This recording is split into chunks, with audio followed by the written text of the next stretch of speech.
Hello everyone. So in the last class we discussed about dimensional analysis.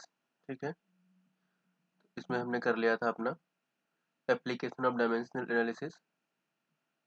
Okay, क्या क्या application होते हैं और उसकी लिमिटेशंस क्या क्या होते हैं, दैट वी डिड. एंड कुछ क्वेश्चन दिया था आपको, वो क्वेश्चन आपने शायद सॉल्व किया होगा. तो इसमें पहला क्वेश्चन था कि checking the dimensional consistency of the equation, और इक्वेशन क्या गिवन थे हमारे पास, half m v equal to m g h. ठीक है, सिंपल सा आपको देख के पता चल रहा है कि डायमेंशनली इनकरेक्ट है, क्योंकि एम जी एच तो एनर्जी की डायमेंशन होती है. ठीक है, और हाफ एम बी है लिखा हुआ है, बट यहाँ पे अगर एम बी स्क्वायर होता तब तो एनर्जी की डायमेंशन आती, बट यहाँ पे एम बी स्क्वायर नहीं, यहाँ पे सिर्फ एम बी लिखा हुआ है, एनर्जी की डायमेंशन है नहीं है. ठीक है, तो इसका मतलब वो डायमेंशनली इनकरेक्ट है. ओके,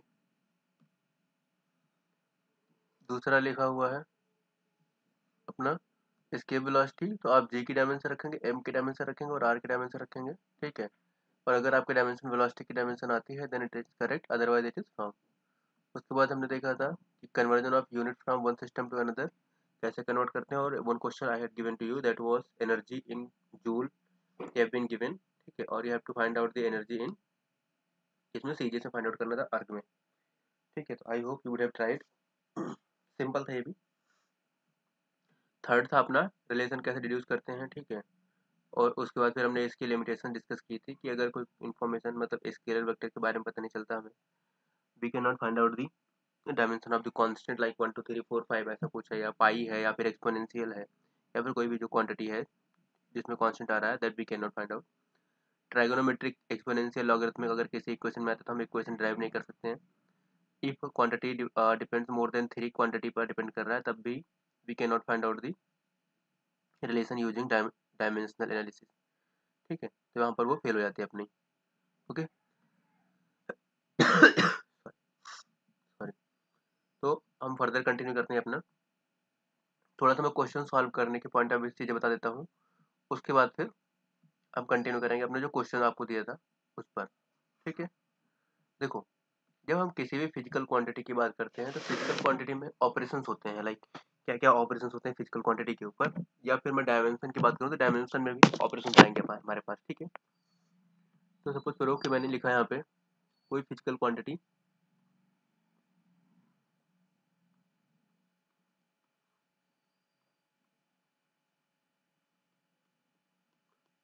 इसका कोई टॉपिक नहीं है, बस ये न्यूमेरिकल पॉइंट ऑफ व्यू से इंपॉर्टेंट है.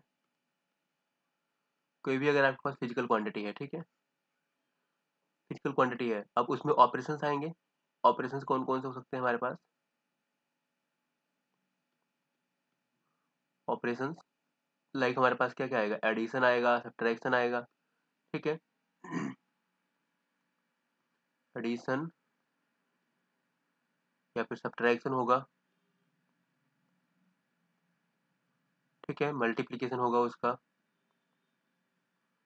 मल्टीप्लिकेशन या फिर डिवीजन. ठीक है, तो इनमें से ये जो ऑपरेशंस हैं वो जरूरी नहीं है कि हर क्वांटिटी के लिए डिफाइन हो. ठीक है, लाइक सपोज करो कि हमने दो क्वांटिटी ली. ठीक है, टू डिफरेंट क्वांटिटी ली हमने ए और B. Let us say we are having two different quantities A and B. ठीक है, हमारे पास ए एंड बी दो डिफरेंट क्वांटिटी है, एक ए है और एक बी है. दो क्वांटिटी हमारे पास, ऐसे लिख लो ए एंड बी.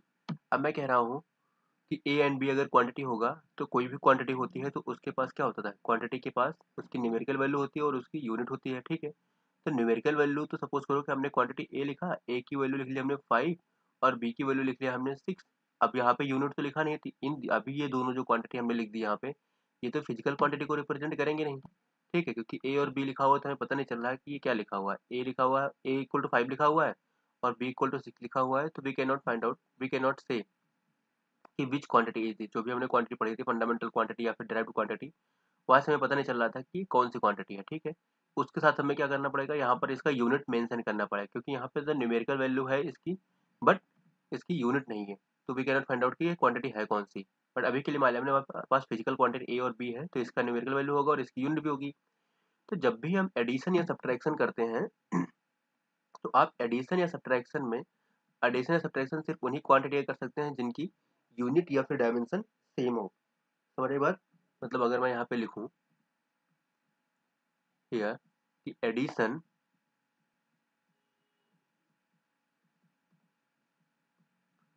एंड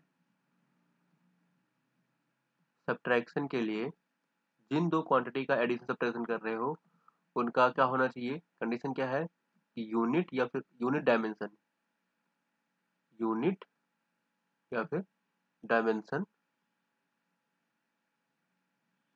सेम होना चाहिए, यूनिट या डायमेंशन सेम होना चाहिए। ठीक है, और बिना यूनिट या डायमेंशन के कोई फिजिकल क्वांटिटी होगी नहीं, क्योंकि फिजिकल क्वांटिटी क्या होती है, न्यूमेरिकल वैल्यू विद यूनिट होता है।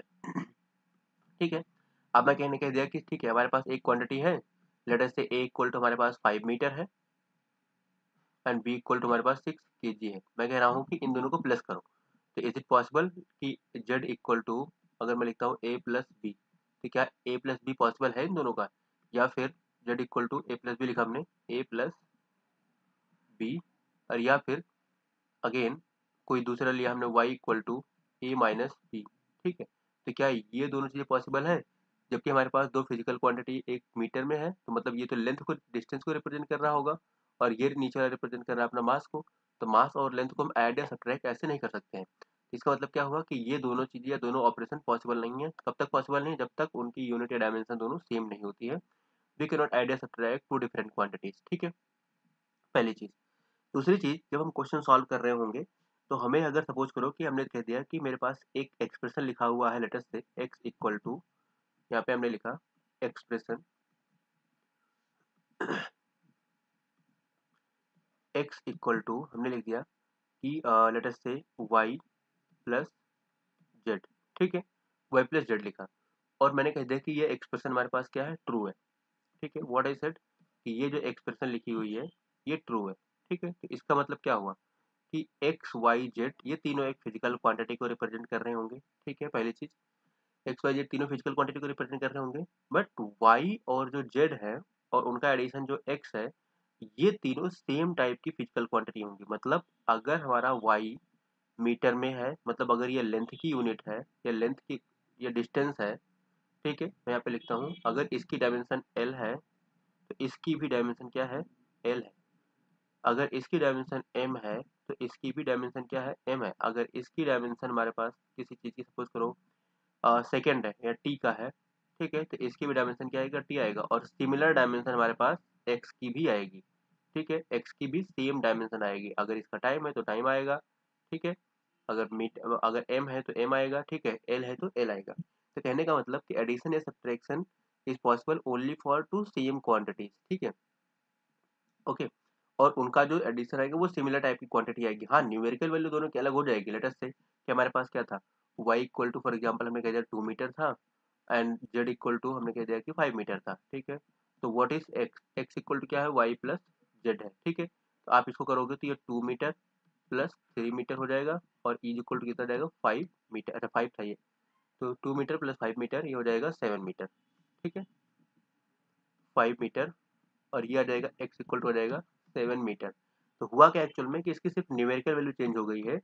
7 मीटर जो आया है, numerical value has become 7 now, but unit is या स्टिल सेम। मतलब क्वांटिटी जो है सिमिलर क्वांटिटी, अभी भी हमारे पास ये जो क्वांटिटी मिल रही है वो डिस्टेंस या फिर लेंथ की क्वांटिटी ही है। ठीक है, तो आई होप ये चीज समझ में आई होगी आपको। ठीक है, दूसरी चीज, अब बात करते हैं जरा मल्टीप्लीकेशन और डिवीजन की।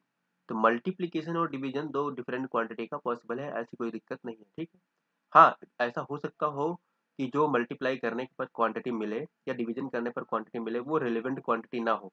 May be it is possible, but it's not like कि हाँ मल्टीप्लिकेशन या डिवीजन पॉसिबल ही नहीं है। ठीक है, लेट अस से मैं देखता हूँ जरा, सपोज करो कि मेरे पास एक क्वांटिटी ए है, ठीक है, और दूसरी क्वांटिटी बी है। ए सपोज करो कि 5 kg है, ठीक है, और दूसरी क्वांटिटी हमारे पास बी इक्वल टू है 3 मीटर। ठीक है, और मेरे पास y है, y equal to A plus B या फिर y equal to A minus B है। तो ये दोनों तो पॉसिबल नहीं है, क्योंकि a हमारे पास केजी में और b हमारे पास मीटर में, तो ये तो पॉसिबल ही नहीं है।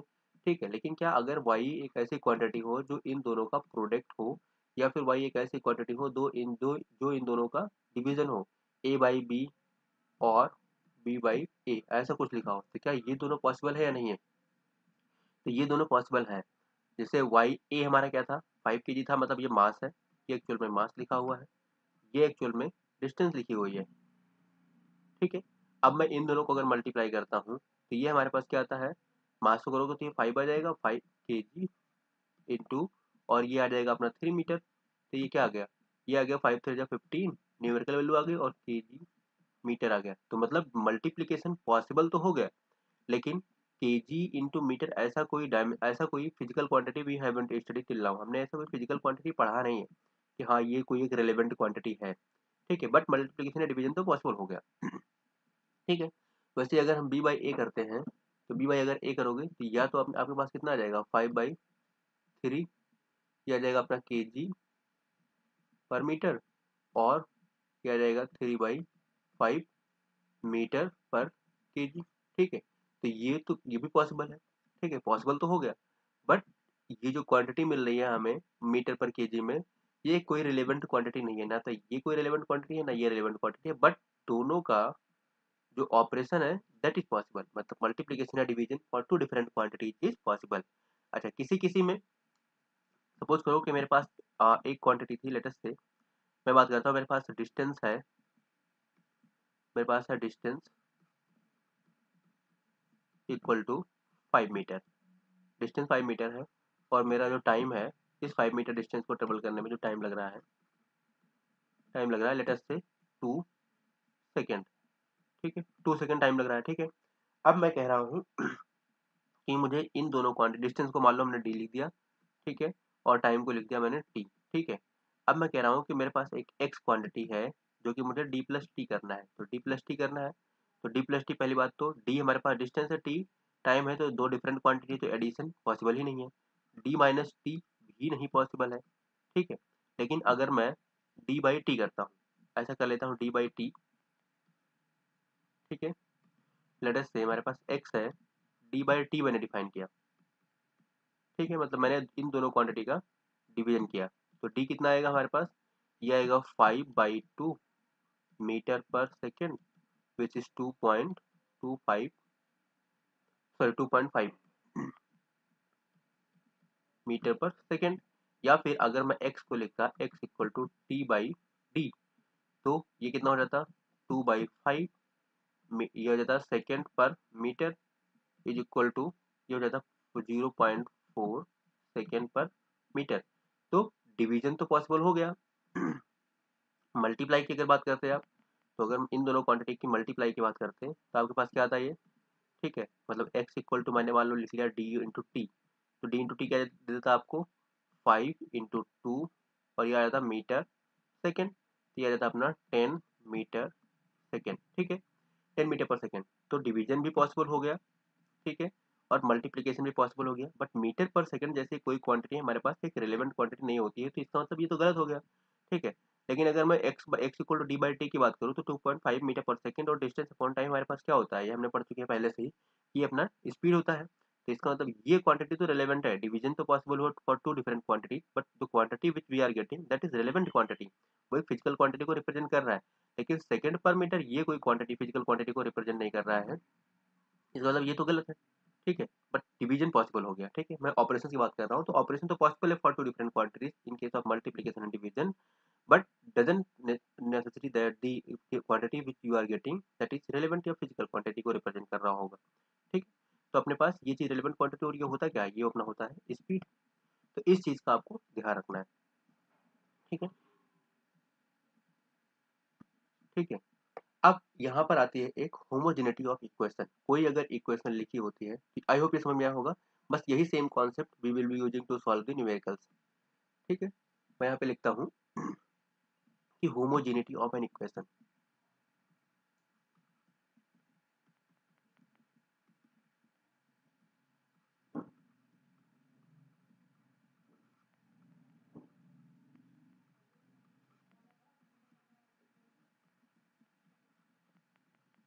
ठीक है, अब मान लो हमने कोई इक्वेशन लिखी, लाइक मुझे नहीं पता कुछ क्वांटिटी कुछ को रिप्रेजेंट, जैसे मैं सपोज करो कि हमने लिख दिया x इक्वल टू, ठीक है, x 80 plus B T square plus c, ऐसा कुछ लिख दिया मैंने, ठीक है।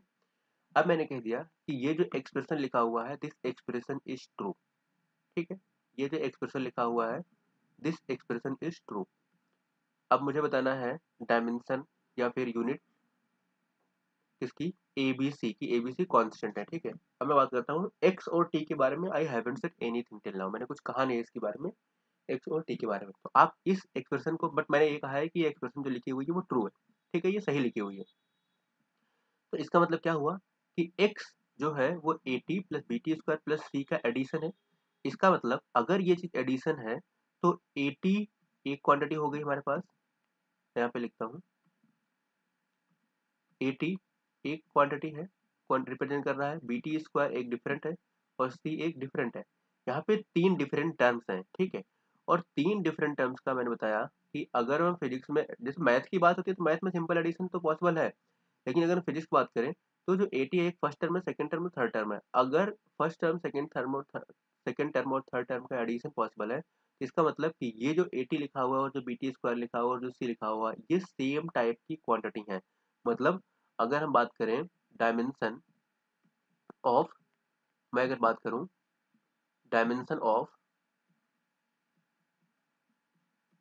ए टी या फिर dimension of B T square या फिर डायमेंशन ऑफ सी, और ये अपने पास किसके इक्वल होगा, डायमेंशन ऑफ एक्स के, ठीक है। तभी तो ये एडिशन पॉसिबल हुआ। और उसका एडिशन मतलब जो क्वांटिटी मिल रही है हमें वो सिमिलर क्वांटिटी मिल रही है, जैसा अपना ए टी था या बी टी स्क्वायर था या फिर सी था। अगर सी रिप्रेजेंट कर रहा है मीटर को तो बी टी स्क्वायर की जो डायमेंशन होगी वो लेंथ की डायमेंशन होगी, या मीटर मीटर को रिप्रेजेंट करेगा, ए टी भी मीटर को रिप्रेजेंट करेगा और एक्स भी किसको मीटर रिप्रेजेंट करेगा, मीटर को रिप्रेजेंट करेगा, ठीक है। तो ये चीज आपको हमेशा ध्यान रखनी है, ठीक है। इसी पर बेस्ड हमारे पास क्या होंगे, क्वेश्चंस होंगे, ठीक है। अब कुछ और चीजें जरा देख लेते हैं। ये तो हो गई होमोजेनिटी ऑफ इक्वेशन, ठीक है। कहने का मतलब क्या हुआ कि जो ए टी का डायमेंशन होगा, बी टी स्क्वायर का डायमेंशन होगा, सी का डायमेंशन होगा और एक्स का डायमेंशन होगा, सबका डायमेंशन क्या होगा, सेम होगा। इंडिविजुअल टर्म का ये एडिशन हो या फिर यहाँ पे माइनस भी हो सकता है, डजेंट मैटर, यहाँ पे माइनस भी हो सकता है। ये a t minus b T square minus c भी हो सकता है या कुछ भी हो सकता है माइनस प्लस, ठीक है। मल्टीप्लीकेशन में तो सोचने की जरूरत है नहीं, ओके। तो लाइक हमने फॉर एग्जाम्पल एक क्वेश्चन दिया था हमने आपको पहले से, एक्स क्या था, S equal to U T plus half A T square, ठीक है। हाफ से तो कोई मतलब नहीं है, चलो ठीक है, इसका तो डायमेंशन लेस होता है। लेकिन अगर ये इक्वेशन ट्रू है, if this equation is true, और ये पता है सबको कि this equation is always true, that is equation of motion, second equation of motion है अपना, सही है ये, ठीक है। तो एस तो क्या होता है, डिस्प्लेसमेंट या डिस्टेंस होता है, तो इसकी यूनिट क्या आती है अपना, मीटर आती है, ठीक है। बट जो हमारे पास यूटी है, यूटी, ये यूटी का ओवरऑल जो यूनिट डायमेंशन आएगा वो किसकी आना चाहिए, वो मीटर का ही आएगा। और ए टी स्क्वायर का जो आएगा वो भी हमारे पास किसका आएगा, मीटर का आएगा। ये आप निकाल के देख सकते हो, डायमेंशन जो आएगी वो लेंथ की आएगी और यूनिट क्या आएगा, इन तीनों का मीटर आएगा, तभी हम इन तीनों का एडिशन पॉसिबल है, ठीक है। तो ये इक्वेशन क्या होती है, डायमेंशनली करेक्ट होती है, ठीक। आई होप ये यहाँ तक समझ में आया होगा आपको, ओके। फर्दर मैं बात करता हूँ कुछ और चीज़ों की। सपोज करो कि मैंने एक और चीज़ बताई थी आपको, इंपॉर्टेंट कॉन्सेप्ट, कि हमारे पास दो क्वांटिटी ऐसी होती हैं जिनको हम सप्लीमेंट्री क्वांटिटी बोलते हैं, और उसमें दो आती हैं अपने पास, प्लेन एंगल और सॉलिड एंगल, ठीक है। यहाँ पे लिखता हूँ, पेज खत्म हो गया, जस्ट अ सेकेंड,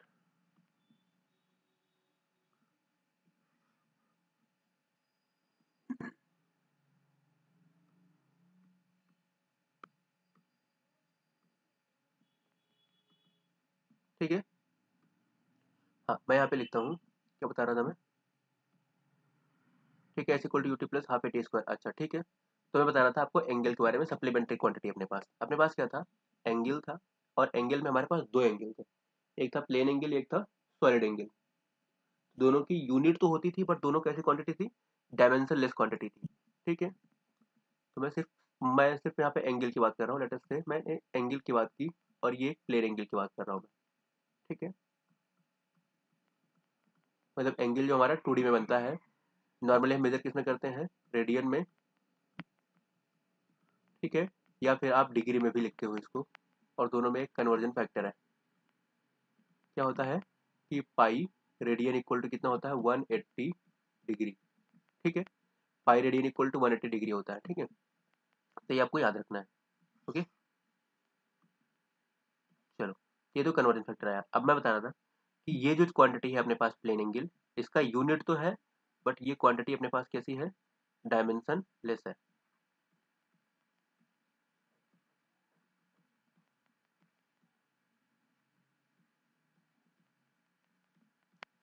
ये डायमेंशन लेस क्वांटिटी है, ठीक है।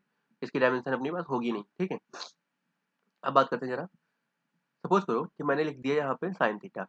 हमने लिमिटेशंस में क्या देखा था कि कोई भी ट्राइगोनोमेट्रिक फंक्शन हो, ट्राइगोनोमेट्रिक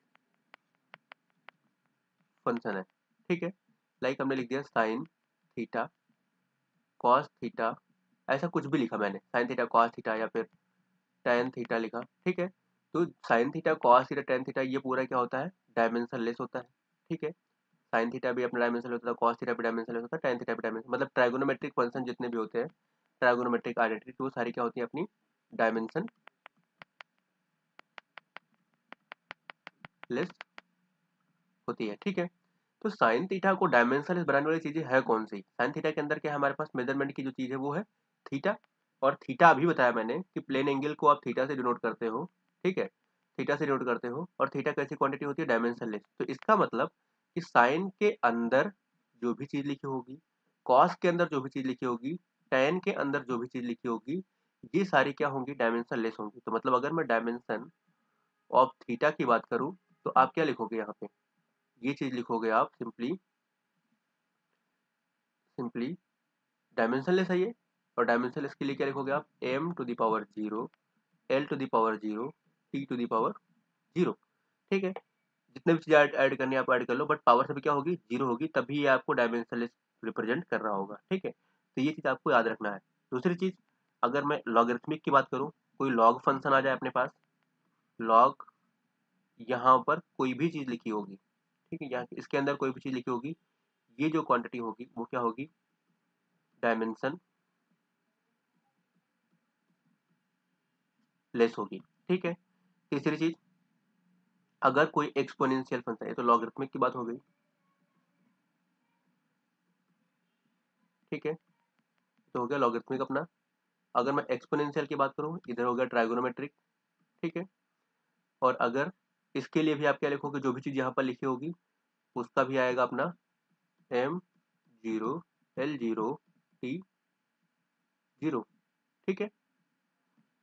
और अगर अपने पास एक्सपोनेंशियल फंक्शन है कोई,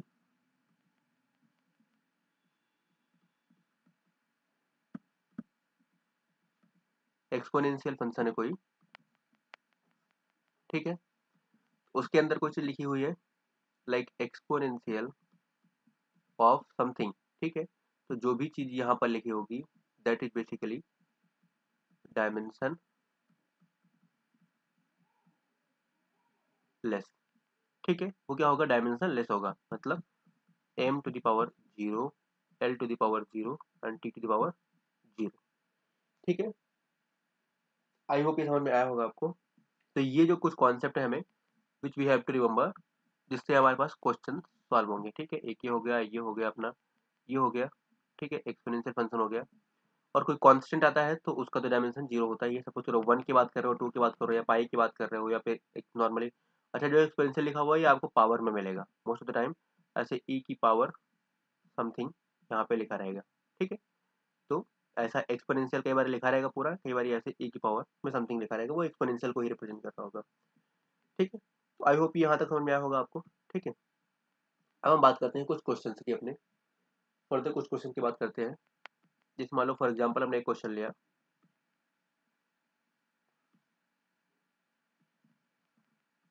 यहाँ पे एक क्वेश्चन लिखता हूँ,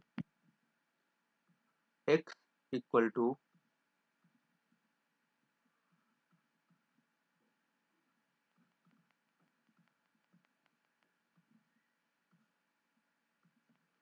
x equal to let us say AT square plus BT plus C, ठीक है।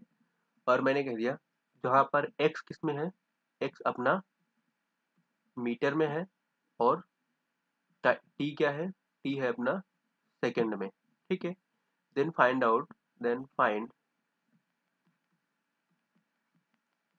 Dimension of a and a b and c, a b and c, ठीक है। तो कैसे निकालोगे डायमेंशन इसकी, इजी है, ठीक है। एक्सप्रेशन क्या लिखा हुआ है हमारे पास, x equal to a T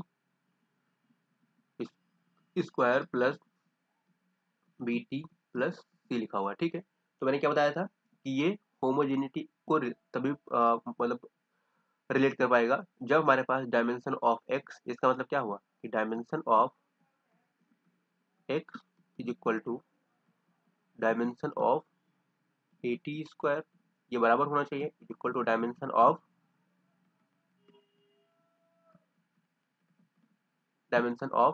B t is equal to dimension of c, ठीक है।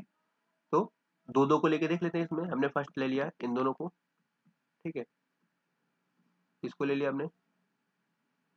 तो इन दोनों में अगर देखोगे तो dimension of X equal dimension of a T square, तो डायमेंशन ऑफ एक्स क्या होगी, डायमेंशन ऑफ एक्स तो अपने पास एल हो जाएगा, है ना। इसकी डायमेंशन तो एल हो गई, इज इक्वल टू ए तो बाहर आ जाएगा, कांस्टेंट है, टी की डायमेंशन टी होती है बट स्क्वायर लिखा हुआ है तो ये लगा दो इसमें, तो ए क्या आ जाएगा, ए इक्वल टू आ जाएगा dimension of L upon dimension of T का टी स्क्वायर, तो which is L t minus to. अब आप पता कर सकते हो कि ये जो फिजिकल क्वांटिटी थी वो ठीक है, एक्चुअल में एल टी माइनस टू किसकी डायमेंशन होती है, ये होती है एक्सिलरेशन की, तो इसका मतलब जो ए लिखा हुआ है यहाँ पर वो क्या है, एक्सिलरेशन है, ठीक है। फर्दर बात करते हैं इसकी बी के लिए,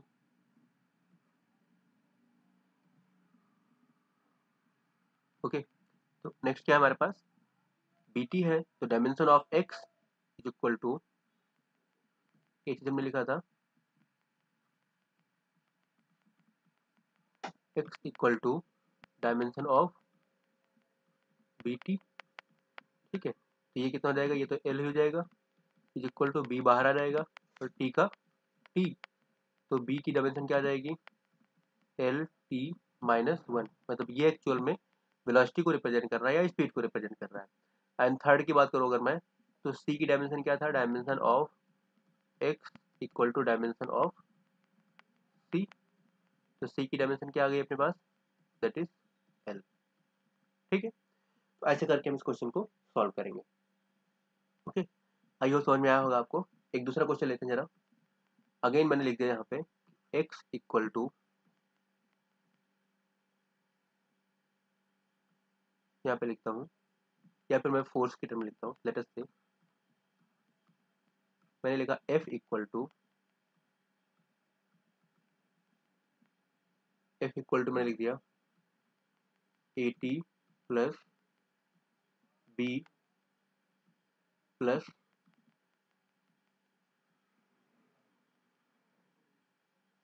टी अपॉन सी एक्स, ठीक है। ऐसा कोई एक्सप्रेशन लिखा हमने, ठीक है। एंड आई एम सेइंग कि find out the dimension for A, आपको डायमेंशन किसकी निकालनी है, ए की, बी की एंड सी की, ये तीनों हमारे पास क्या है, कांस्टेंट है, ओके। चलो तो देखते हैं जरा क्या हो जाएगा ये। अब देखते हैं सबसे पहले इसमें टर्म कितनी है, ठीक है। तो टर्म की अगर मैं बात करूँ तो सबसे पहला अपना एफ किस, अच्छा एक चीज बताया नहीं मैंने, यहाँ पे बता देता हूँ कि एफ अपना किस में है, एफ है न्यूटन में, ये न्यूटन है अपना, और टी जो है वो है इन सेकेंड टाइम का है, और एक्स रिप्रेजेंट कर रहा है डिस्टेंस को, दैट इज इन मीटर, ठीक है। तो ये चीज आपको गिवन इन्फॉर्मेशन है। अब सबसे पहले इसमें टर्म देखो जरा कितनी है, एक तो एफ है, एफ क्या होता है अपना, फोर्स होता है, ठीक है।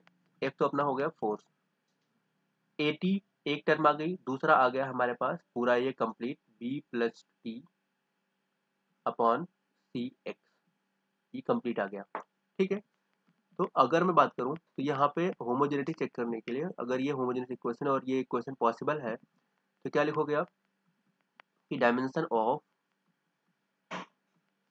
F equal to dimension of AT equal to dimension of B plus T upon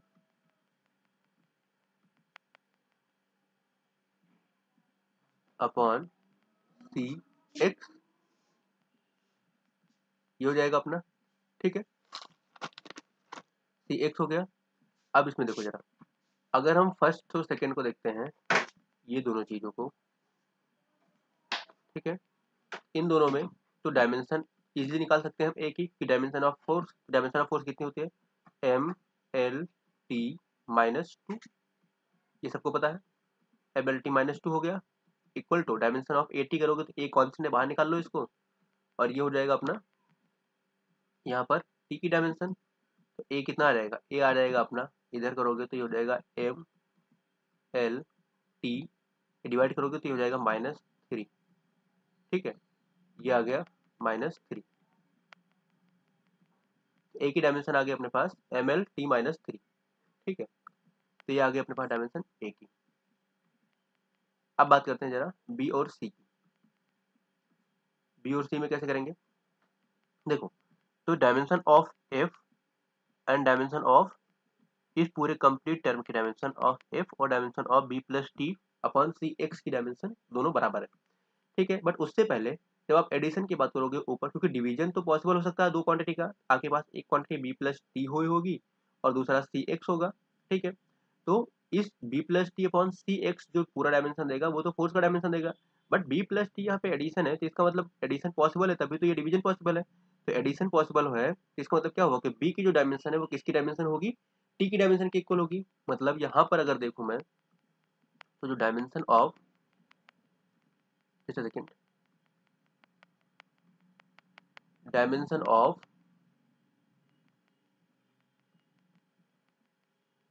B equal to dimension of T, ये तो टी की डायमेंशन आ गई, इसका मतलब बी की डायमेंशन क्या आएगी, बी की डायमेंशन आ जाएगी अपनी टाइम की डायमेंशन, ये हो जाएगा dimension of T, which is B equal to क्या जाएगा डायमेंशन, ये आ जाएगा अपना टी। ठीक है, तो ऊपर मतलब क्या है हमारे पास टाइम गिवन है। तो अब मैं इसको देखता हूँ कि डायमेंशन ऑफ एफ कितना है। यहाँ पे अब लिख सकता हूँ dimension of F equal to dimension of, यहाँ पे बी प्लस टी है, एक्चुअल में ये टाइम ही गिवन है तो यहाँ पे टी लिख लो चुपचाप सिर्फ, अपॉन सी एक्स है, सी एक्स है। ठीक है, अब चलो डायमेंशन ऑफ एफ कितना था, MLT -2 इक्वल टू, यहाँ पर टी आ जाएगा ऊपर, नीचे सी का निकालना है मुझे, एक्स का पता है एल है, तो इसको सॉल्व कर लो बस। यहाँ पे सी कितना आ जाएगा, सी इक्वल टू आ जाएगा इस साइड हमारे पास टी, और एल को ऊपर कर लेते हैं हमारे पास, या नीचे रहने दो, ये आ जाएगा अपना एल, और इस साइड आ जाएगा MLT -2। ठीक है, तो सी इक्वल टू कितना आ जाएगा, टी का एक ऊपर जाएगा तो प्लस में हो जाएगा, टी हो जाएगा M-1 L -2 एंड T+3, ये आ गया अपना डायमेंशन ऑफ सी। ठीक है, तो like this we can find out the dimension of the constant which are there in expression. ठीक है, ऐसे हम फाइंड आउट कर सकते हैं। आई होप ये समझ में आया होगा आपको। ठीक है, अब आपको क्वेश्चन सॉल्व करने हैं जो हमने असाइनमेंट में क्वेश्चन दिए थे आपको, यहाँ पे बहुत सारे क्वेश्चन दे रखे हैं मैंने। ठीक है, तो थोड़ा सा देख लेते हैं, दो चार क्वेश्चन सॉल्व करेंगे, उसके बाद like further you can continue. ठीक है, आप सॉल्व कर सकते हो।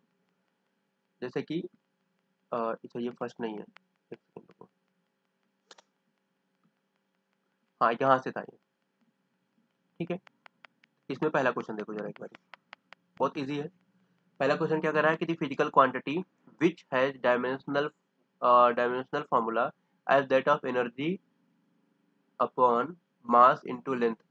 ठीक है, अब हमें चेक करना है कि भाई कौन सी मतलब कौन सी क्वांटिटी की जो डायमेंशनल फार्मूला होगा वो जो हमारे पास गिवन है उसके इक्वल होगा। ठीक है, कैसे कर सकते हैं इसको हम, कॉपी होगा ये, एक सेकेंड,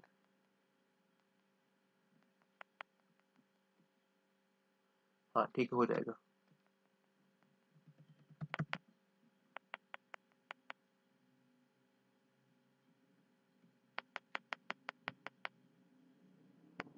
यहाँ पे रख लेते हैं इसको,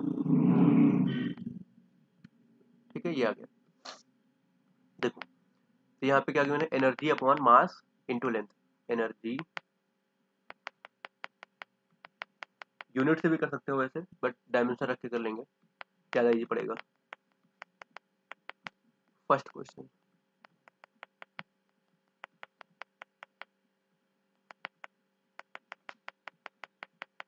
एनर्जी अपॉन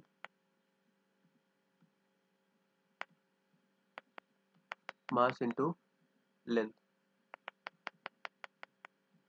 एनर्जी की डायमेंशन क्या होती है अपनी, M L two T minus two, ठीक है। और लेंथ की डायमेंशन, मास की डायमेंशन अपना एम होता है,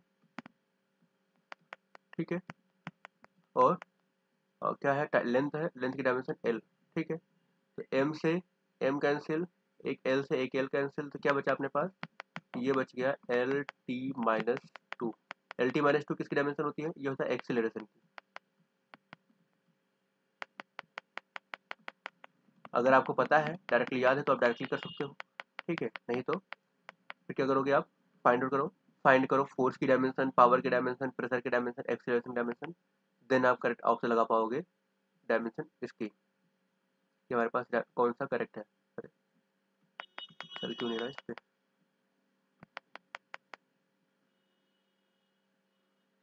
ओ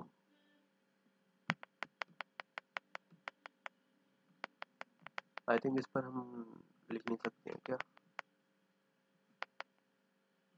एनीवे छोड़ो, we can not write on this.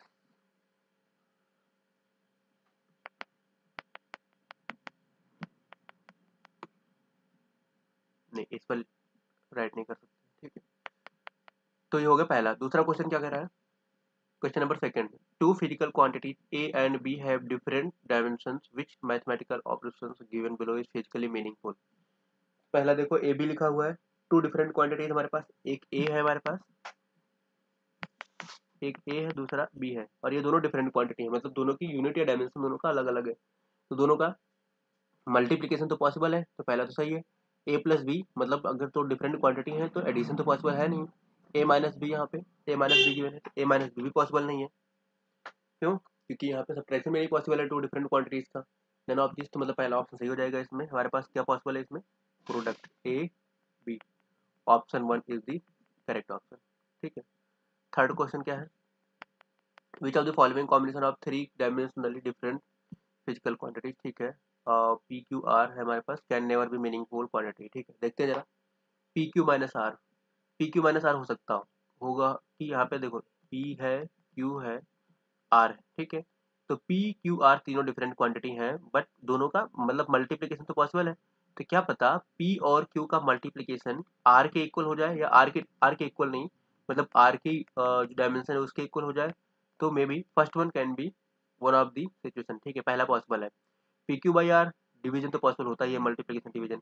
P minus Q by R, अगर दो डिफरेंट क्वांटिटी है तो पी माइनस क्यू तो पॉसिबल हो ही नहीं सकता, ठीक है। तो इसका मतलब इसमें ऑप्शन कौन सही हो जाएगा, P R minus Q square Q R, ठीक है। तो इसमें ऑप्शन अपना थर्ड वाला सही हो जाएगा, option third, P minus Q by R, ये अपना करेक्ट ऑप्शन हो जाएगा। फोर्थ वाला क्या कह रहा है, if P and Q different non zero dimension which of the following equation is possible. इसमें पॉसिबल कौन सा है, अगर ये नॉन जीरो डायमेंशन है, ठीक है, नॉन जीरो डायमेंशन है, और पी क्यू आर में भी डिफरेंट हो सकते हैं या सेम हो सकते हैं, तो हमारे पास इसमें P square plus Q square तो पॉसिबल ही नहीं है, क्योंकि डिफरेंट क्वांटिटी है तो एडिशन नहीं पॉसिबल होगा। अगर इंडिविजुअल क्वांटिटी का एडिशन पॉसिबल नहीं है तो उनके स्क्वायर का भी एडिशन पॉसिबल नहीं होगा, और सब्ट्रैक्शन भी पॉसिबल नहीं होगा। हाँ, मल्टीप्लिकेशन पॉसिबल हो सकता है, तो p q r square, p q square, हाँ p q square is possible, मतलब इसमें फोर्थ वाले में अपना सेकेंड ऑप्शन करेक्ट हो जाएगा, that is P q square, ठीक है। और कौन से क्वेश्चन थे हमारे पास उसी में, ऐसे करके हमारे पास क्वेश्चन होंगे बहुत सारे, यू हैव टू ट्राई। इसमें है हमारे पास, इसको ले लेते हैं,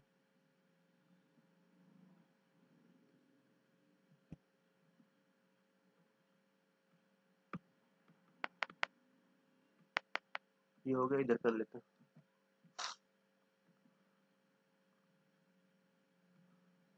देखो क्या कह रहा है क्वेश्चन। क्वेश्चन कह रहा है in a new system 1 unit of, अच्छा 1 unit of time is equal to the 10 second. Okay, easy है अभी। हाँ अब देखो, one in new system 1 unit of time is equal to the 10 second, 1 unit of mass, मतलब ये कह रहा है कि अगर हमारे पास 1 यूनिट मास की थी पहले, वन यू 1 यूनिट जो मास की थी वो अभी किसके इक्वल है, वो अभी इक्वल है हमारे पास 5 kg के, ठीक है। और 1 यूनिट ऑफ टाइम किसके इक्वल है,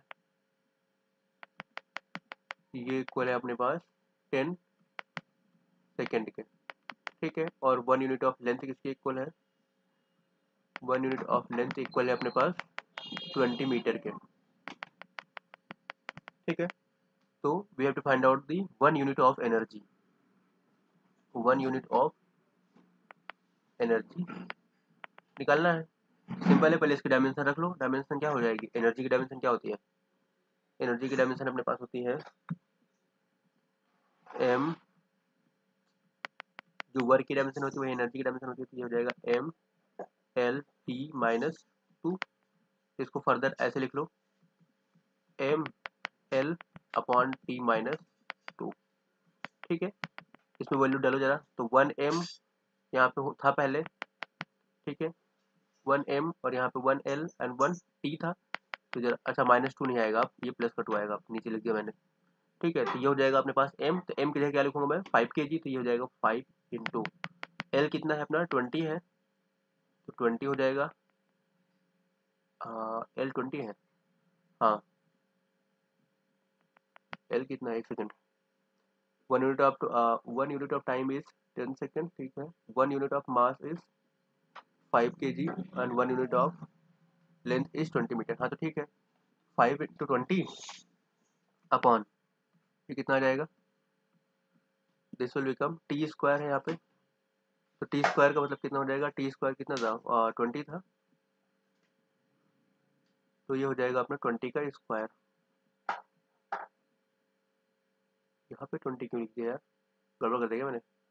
लेंथ था अपना, अच्छा नीचे T था ना, ऊपर था अपने पास टाइम, नहीं ऊपर लेंथ है, तो लेंथ है अपना 20 मीटर, तो लिखा था, अपॉन नीचे है टाइम, तो टाइम कितना है 10 सेकेंड, तो यहाँ पे 10 का स्क्वायर आ जाएगा, ठीक है। कुछ गलत हो रहा है क्या, ML/T², तो M, अच्छा 1 सेकेंड रुको, ये जो इसकी डायमेंशन होती है वो ML2 होती है, सॉरी ML2, तो यहाँ पे 20² अपॉन 10², ठीक है। अब ये हो जाएगा आपके पास क्या, 5 × 20² मतलब 20 × 20 अपॉन 100, 100 से ये कट जाएगा, कितना बचेगा 20 जूल। तो कौन सही हो जाएगा इसमें, ऑप्शन नंबर फर्स्ट सही हो जाएगा, ठीक है। Option first is the correct option. दूसरा क्वेश्चन क्या है, in a given system 1 unit of mass is 2 kg, 1 unit of length is 5 metre and 1 unit of time is 5 second, ये भी वैसे ही है। देन न्यूटन, आपको 1 न्यूटन की वैल्यू निकालनी है आपको, तो फोर्स आपको पता होता है, फोर्स क्या होता है, फोर्स इक्वल टू होता है अपना ML/T-2, ठीक है, ये होता है फोर्स, ठीक है। अब फोर्स पता है आपको, 1 यूनिट मास का पता है, 1 यूनिट लेंथ का पता है और 1 यूनिट टाइम का पता है, substitute the value and get the result, simple, okay. ये हो गया आपका। उसके बाद फिर ऐसे करके आपके पास जितने भी क्वेश्चंस हैं, like find the dimension of, अच्छा इस पे चल रहा है, find the dimension of epsilon not E square, ठीक है। तो एप्सिलॉन नॉट आपकी परमिटिविटी है ई स्क्वायर, कैसे निकालोगे एप्सिलॉन नॉट की वैल्यू, या निकालने के इस, ये तो निकलवाया था मैंने, वैसे आप निकाल सकते हो ग्रेविटी, सॉरी फॉर्मूले से, कूलम्ब फोर्स को क्या होता है 1/4 pi epsilon not Q1 Q2/r², और ई की यूनिट कैसे निकालोगे, ई इक्वल टू होता है F/Q, और Q इक्वल टू क्या होता है I/T, तो यहाँ से आप निकाल पाओगे सारे डायमेंशंस, ठीक है यार।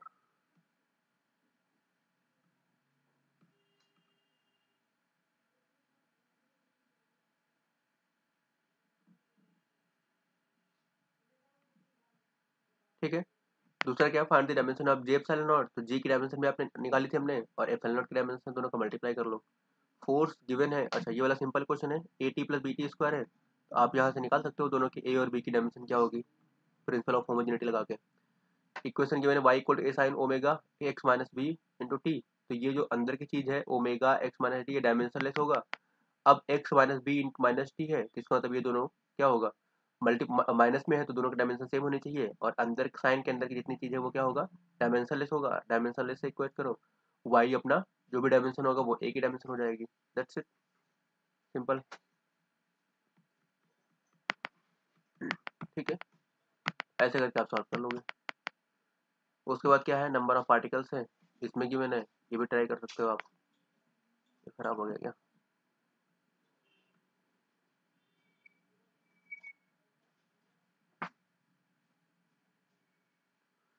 ओके। नेक्स्ट अपना आएगा कहाँ पर, हाँ वेलोसिटी गिवन है, तो वेलोसिटी डायमेंशन आपको पता होती है एल टी माइनस वन होती है, जिसमें एल टी माइनस वन लगा दो, फ्रीक्वेंसी है वेलोसिटी जो भी है। ठीक है, उसके बाद फिर सपोज दी रिफ्रैक्टिव इंडेक्स आपको पता है म्यू इक्वल टू, अच्छा ये डिफरेंट डिफरेंट क्वेश्चन है, एक बात ध्यान रखना, यहाँ पर तो क्वेश्चन डिफरेंट कैसे दिखेंगे आपको, ये सारे हैं डिफरेंट क्वेश्चन, जैसे एक दिख जाएगा वैसे तो, एक क्वेश्चन ये है अपना, थोड़ा सा फाइंड करते हैं इसको, एक डिफरेंट क्वेश्चन ये है, ये डिफरेंट क्वेश्चन है। ठीक है, यहाँ पर बहुत सारे क्वेश्चन है, एक ये डिफरेंट क्वेश्चन है, फिर ये है अपना अलग, ये हो गया, ये अलग अलग है दोनों।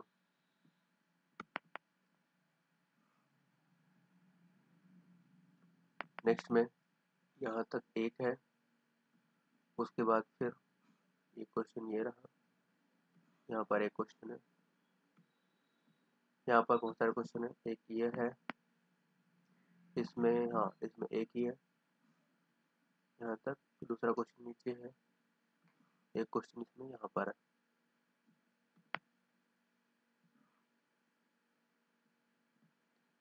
ठीक है, इसमें तो नंबर डले हुए हैं, यहाँ पर अलग है बस एक।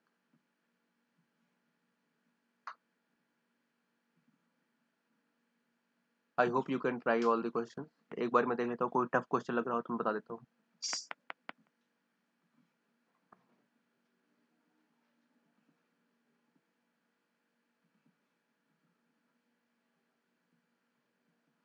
तो मैं तो डायमेंशन ही नहीं, अच्छा ये क्वेश्चन ये देख लेते हैं जरा,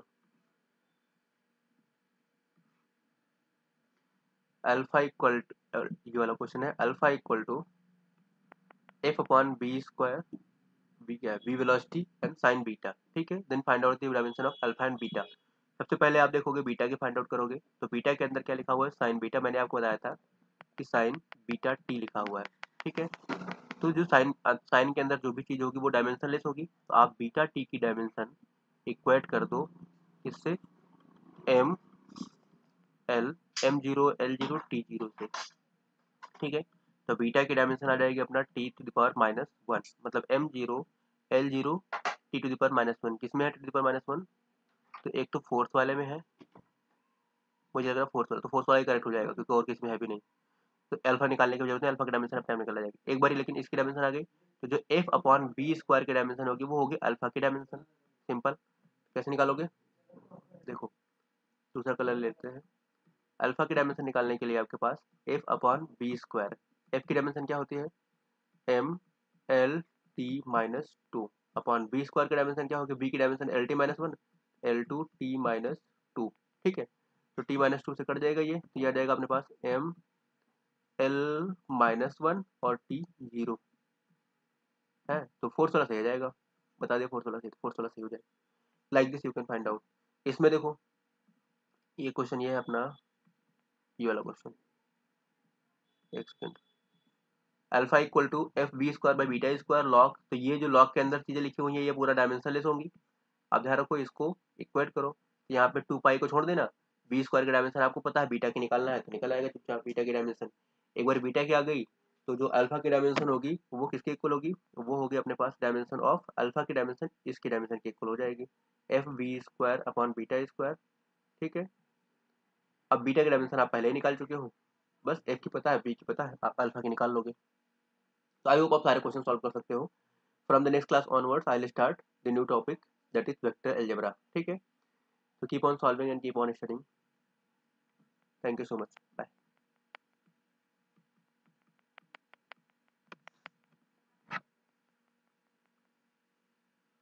खाली पेज है क्या इसमें?